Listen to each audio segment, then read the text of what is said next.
اتنا روتے تھے، اگر پوری انسانیت کے رونے کے آنسو جمع کیے جائیں تو داؤد علیہ السلام کے رونے کا 10واں حصہ بنیں گے۔ داؤد اتنا روتے تھے، اللہ کی جب مناجات کرتے تھے، سجدے میں گرتے تھے، یہاں تک کہ روتے تھے آپ کے اس وہ آنسوؤں سے یعنی نہر جاری ہو جاتی تھی اور اس سے پودے اگ جاتے تھے، اتنا روتے تھے، اتنا روتے۔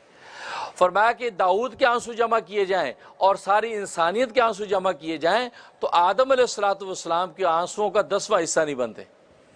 آدم اتنا روئے ہیں کہ جو ان سے یہ خطا ہو گئی کہ جنتوں کی قربت میں رہ کے وہ اللہ تبارک و تعالیٰ کے انعام کی قدر نہ کر سکے اور ساری جنت مباح ہونے کے باوجود اسے ایک پھل کو کھا بیٹھے۔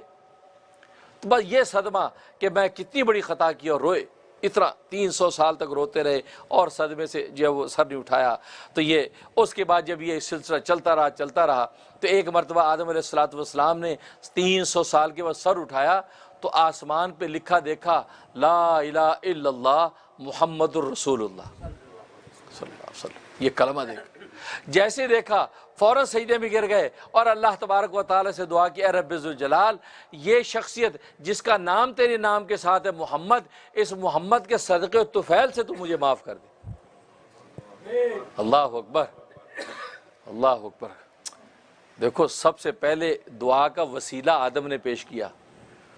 آج بعض نادان کہتے جی وسیلہ پکڑنا جائز نہیں ہے، وسیلہ پکڑنا شرک ہے، وسیلہ پکڑنا حرام ہے۔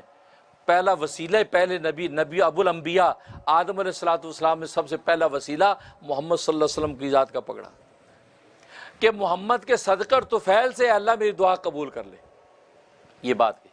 تو اللہ تبارک و تعالیٰ نے فرمایا اے آدم تجھے کیا معلوم ہے کہ محمد کون ہے؟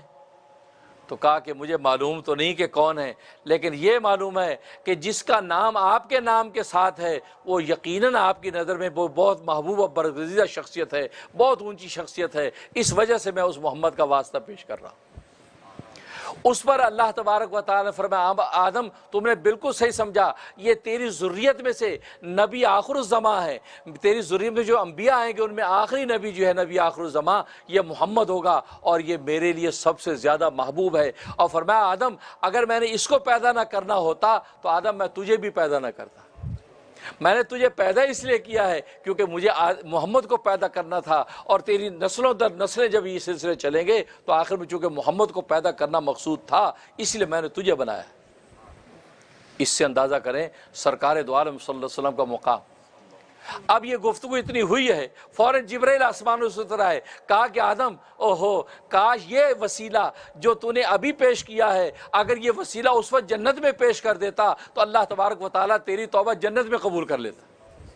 تو نے دیر کر دی، تو زمین پہ آ گیا، یہاں روتا رہا، 350 سال گزر گئے، اب جا کے تو نے محمد کا وسیلہ پیش کیا۔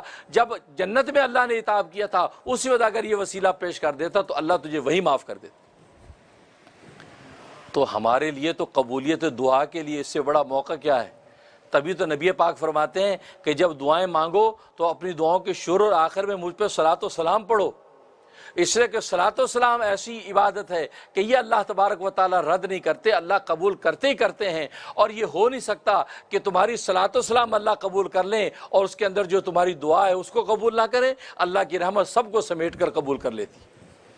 اس لیے آپ نے دیکھا جب دعا مانگتے ہیں شروع میں بھی درود پڑھ لیتے ہیں، آخر میں بھی درود پر ختم کرتے ہیں، کیونکہ اللہ ایسا نہیں کرتے کچھ قبول کرے باقی رد کرے، بلکہ اللہ جب قبول کرے گا تو سارا قبول کر لیتے۔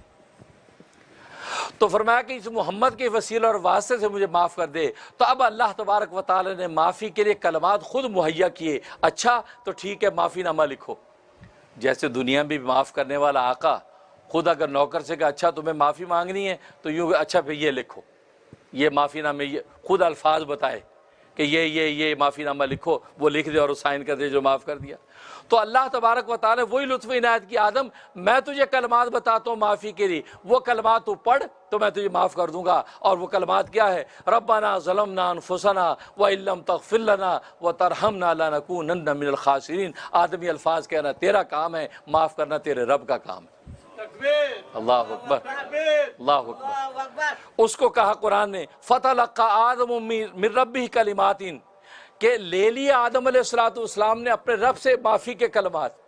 یعنی آدم کو خود وہاں سے مل گئے، تو آدم نے لے لیے، سیکھ لیا آدم نے اپنے رب سے معافی کے کلمات، اور وہ کلمات یہی ہیں کہ ربنا ظلمنا انفسنا، اے ہمارے رب ہم نے ظلم کیا اپنی جانوں پر، فتکونا من الظالمین، جو کہا تھا نا کہ تم ظالموں میں سے ہو جاؤ گے اگر کھایا، تو اقرار کر رہے ہیں واقعی ہم ظالموں میں سے ہو گئے، ہم نے ظلم کیا، ہم پھل کھا بیٹھے۔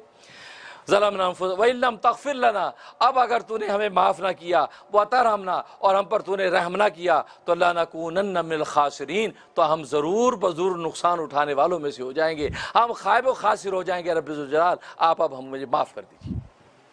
یہ معافی مانگی، جب معافی مانگی ہے تو فتاب علیہ، پس اللہ تبارک و تعالی نے توبہ کو قبول کر لیا، توبہ قبول ہوگی۔ دیکھو اللہ تبارک و تعالی کیا ندامت کی کتنی قیمت ہے۔ اس لیے تو امام غزالی رحمۃ اللہ علیہ فرماتے ہیں کہ نیکی گناہ پر ندامت، نیکی